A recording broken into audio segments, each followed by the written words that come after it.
ہم تو بہت پہلے سے کہہ رہے ہیں کرونا وائرس صرف ہمارے ملک میں نہیں بلکہ ساری دنیا کے اندر ایک قہر الہی کی صورت میں آ چکا ہے، اور بہت بڑی بڑی تباہیاں آ رہی ہیں اور آنے والی ہیں۔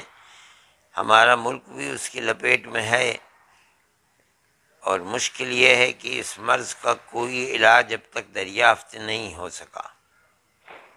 دنیا کے وہ ملک جن کے یہاں ہیلتھ کے اوپر بہت توجہ کی جاتی تھی، انہوں نے بھی اپنے ہاتھ اٹھا لیے ہیں، اور تباہی اور بربادی ایسی آئی ہے ان ملکوں کے اندر جو کبھی دیکھی نہیں گئی ہے۔ اس لیے احتیاطی تدابیر کے اعتبار سے ایک یہی چیز ہے کہ لوگ آپس میں نہ ملیں، نہ جلیں، اجتماعات نہ کریں، نہ مذہبی اجتماعات کریں، نہ شادی بیاہ کریں، نہ سیاسی اجتماعات کریں۔ یہی وجہ ہے کہ ملک کے اندر ہمارے عیسائیوں کے چرچ بند ہیں، سکھوں کے گردوارے بند ہیں، ہندوؤں کے مندر بند ہیں، اور مسلمانوں کو بھی اس سلسلے میں احتیاط کرنی چاہیے۔ انہیں بھی اپنی مسجدوں کو انتہائی محدود کر دینا چاہیے۔ ہم پہلے سے کہہ رہے ہیں کہ اذان دیں آپ، لیکن اس کے بعد مسجدوں کے اندر امام اور ایک مؤذن بس یہ اپنی جماعت کر لیں، باقی لوگ اپنے گھروں کے اندر جماعت کریں، نماز پڑھیں تاکہ اجتماع نہ ہو سکے۔ اگر کسی کو خدا نخواستہ یہ مرض ہے تو اس سے دوسرے لوگ متاثر نہ ہو سکیں۔ ہمیں یہ چاہیے، اور ہر مسلمان کو اور ہندو کو یہ چاہیے کہ وہ اپنی زندگی اس طرح سے گزارے کہ یہ وقت ٹل جائے، اور جو ہماری جنگ کرونا وائرس سے ہے ہم اس کے اندر کامیاب ہو سکیں۔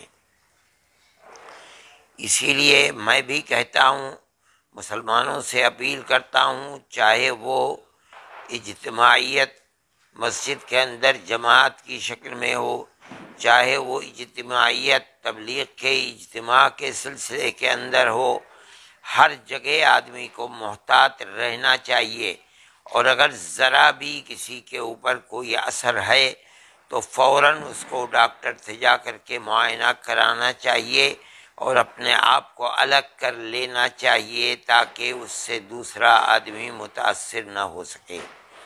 یہ بھی دیکھنے میں آیا ہے کہ لوگوں نے طرح طرح کی افواہیں اڑا دی ہیں۔ کسی جگہ ڈاکٹر وغیرہ گئے کرونا وائرس کے سلسلے میں تفتیش کرنے کے لیے، لوگوں نے یہ سمجھا کہ یہ لوگ NPR کے سلسلے میں آئے ہیں، کسی نے اس طرح کی بے بنیاد بات اڑا دی۔ مگر میں یہ بات کہتا ہوں کہ اس وقت گورنمنٹ کے سامنے کوئی مسئلہ نہیں ہے، صرف ایک ہی مسئلہ ہے، اور وہ کرونا وائرس کا مسئلہ ہے۔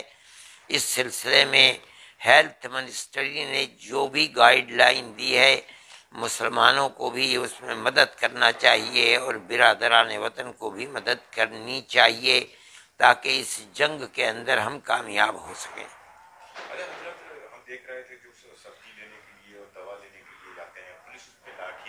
ہاں، یہ چیز غلط ہے، ایسا بھی سنا گیا ہے۔